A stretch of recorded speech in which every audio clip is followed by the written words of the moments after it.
Period खत्म होते ही successful implantation के लिए क्या करना चाहिए।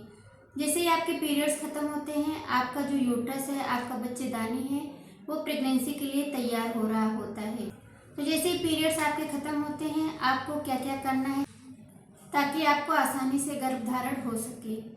हेलो फ्रेंड्स, मैं डॉक्टर नैमा बानो। आज की वीडियो में मैं आपको बताऊंगी कि अगर आपके पीरियड्स खत्म हो जाते हैं तो उसके बाद आपको गर्भधारण के लिए क्या क्या करना चाहिए। तो जैसे ही आपके पीरियड खत्म होते हैं, आपके अंडेदानी में अंडा बनने का प्रोसेस स्टार्ट हो जाता है। तो इस दौरान आपको क्या करना है, अपने अंडे की क्वालिटी को बेहतर करने के लिए आपको पर डे दालचीनी का इस्तेमाल करना है।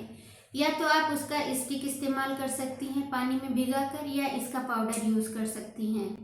इस दौरान अगर आप इसको यूज करती हैं तो आपके अंडे की क्वालिटी बहुत बेहतर होगी, और जब अंडा आपका अच्छा बनता है तब आपको गर्भधारण होने के 100% चांस होते हैं। इसी के साथ आपको क्या करना है कि अपनी डाइट में आयरन और फॉलिक एसिड की मात्रा बढ़ा देनी है।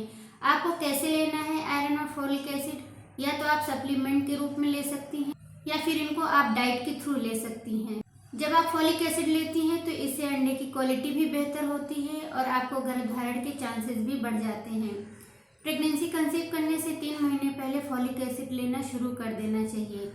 आयरन की बात करें तो आयरन की वजह से आपके अंदर ब्लड की कमी नहीं होती है, हीमोग्लोबिन अच्छी मात्रा में बनता है, इसलिए आयरन और फॉलिक एसिड लेना बहुत ज़रूरी होता है। यहाँ पर मैं आपको एक बहुत ही इम्पोर्टेंट बात बता दूँ कि अगर आप आयरन बहुत अच्छी मात्रा में ले रही हैं मगर उसका एब्जॉर्प्शन ऐसे नहीं हो पाता है, इसके साथ आपको विटामिन सी लेना बहुत ज़रूरी होता है।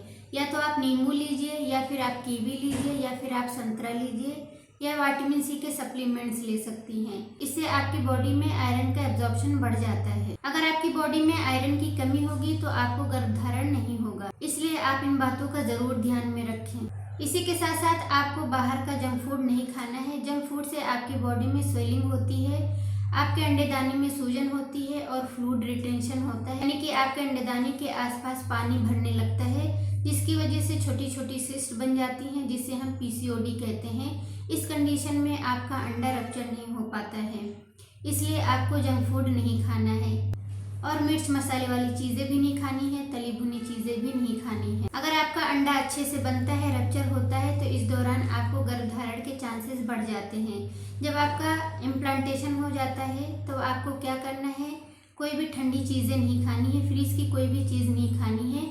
इससे आपके बच्चेदानी की तरफ ब्लड फ्लो कम हो जाता है। जैसे ब्लड फ्लो कम होता है फिर आपका इम्प्लांटेशन फेल हो जाता है। जैसे ही आपका इम्प्लांटेशन होता है वैसे ही आपको सिम्टम्स भी नज़र आने लगते हैं। जैसे आपको इम्प्लांटेशन ब्लीडिंग हो सकती है। अगर इम्प्लांटेशन ब्लीडिंग की बात करें तो बहुत हेवी ब्लीडिंग नहीं होती है, स्पॉटिंग जैसी ब्लीडिंग होती है, और ये हल्के पिंक कलर की या हल्के भूरे रंग की होती है।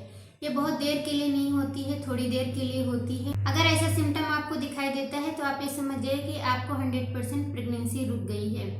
इस दौरान आपको कोई भारी सामान नहीं उठाना है, किसी तरह की हैवी एक्सरसाइज नहीं करनी है। अंडा बनने के प्रोसेस से लेकर इम्प्लांटेशन तक की जो जर्नी है आपने बहुत अच्छे से उसको गुजारा है। इसके बाद की भी जो जर्नी है उसको भी अच्छे से गुजारना है ताकि आपका इम्प्लांटेशन फेल ना हो सके। इसके बाद आपको अपना पीरियड मिस होने तक का वेट करना है। जिस दिन आपका पीरियड मिस हो उस दिन आप प्रेगनेंसी टेस्ट अपने किट से कर सकती हैं। अगर इन केस आपकी किट में निगेटिव आता है या हल्की लाइन आती है तो एक्यूरेट जानकारी के लिए आप अपना बीटा एचसीजी करा सकती हैं, जो ब्लड के थ्रू होता है। बीटा एचसीजी से आपका पॉजिटिव रिपोर्ट आता है। अगर आपको ये जानना है कि आपकी प्रेगनेंसी आगे ग्रो कर रही है तो 48 घंटे बाद आप अपना बीटा एचसीजी फिर से रिपीट कर सकती हैं। अगर आपकी रिपोर्ट 48 घंटे बाद जस्ट डबल आती है तो ये इंडिकेट करता है कि आपकी प्रेगनेंसी ग्रो कर रही है। इस दौरान अगर आप अल्ट्रासाउंड कराती हैं तो कराने का कोई मतलब नहीं होता है। 8 हफ्ते बाद या 9 हफ्ते बाद अपना अल्ट्रासाउंड कराइए ताकि बच्चे की धड़कन भी आ जाए। 7 से 8 या 8 से 9 हफ्ते के बीच में आपके बच्चे की धड़कन आ चुकी होती है, इसलिए आप 8 हफ्ते के बाद ही अपना अल्ट्रासाउंड कराइए। तो आज की वीडियो में बस इतना ही। आई होप कि वीडियो के सभी पॉइंट्स आपको समझ में आए होंगे। अगर आप मेरे चैनल पर पहली बार आए हैं तो चैनल को सब्सक्राइब कर दीजिए, और अगर वीडियो अच्छी लगी हो तो वीडियो को लाइक कर दीजिए और दूसरों तक शेयर कर दीजिए। तो चलिए मिलते हैं नेक्स्ट वीडियो में नेक्स्ट टॉपिक के साथ कल शाम को 6 बजे। Thank you.